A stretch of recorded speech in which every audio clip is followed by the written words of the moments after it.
Hi friends, welcome to Kavitha Sushant blogs అండి. ఇది వచ్చేసి నేను సేమియా కేసరి చేస్తున్నాను, బెల్లంతో షుగర్తో కాకుండా.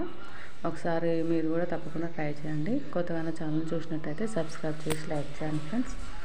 ఓకే, ఇప్పుడు మనం ఇది ఎలా తయారు చేయాలో చూద్దామండి. నేనైతే ముందుగా బాండ్ పెట్టుకొని దాంట్లో నెయ్యి వేసుకోవాలండి. నెయ్యి వేసుకొని దాంట్లో సేమియా వేసి వేయించుకోవాలి. సిమ్లో పెట్టి చేసుకోవాలండి. ఇలా వేయించుకోవాలి. వేగిన తర్వాత మనం దీంట్లో కొంచెం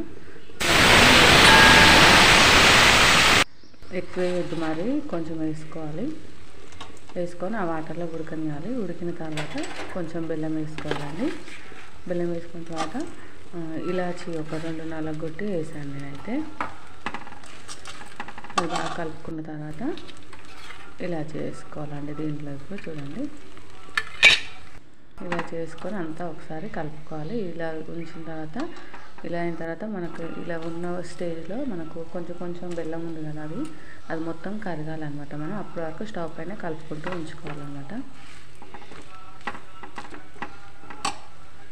నేను ఫస్ట్ వేసిన నెయ్యి మళ్ళీగా ఏం లేదండి, మళ్ళీ వేయలేదు. చూడండి, ఈ స్టేజ్ ఉన్నప్పుడు స్టవ్ బంద్ చేసుకోవాలి. అంతే అండి, సేమియా కేసరి అనేది మనకు రెడీ అయిపోయింది. టేస్ట్ బాగుంటుంది, హెల్దీ కూడా కదా. తప్పకుండా మీరు కూడా ఒకసారి ట్రై చేయండి. ఓకే ఫ్రెండ్స్, నా ఛానల్ని సబ్స్క్రైబ్ చేయండి. బాయ్ మరి.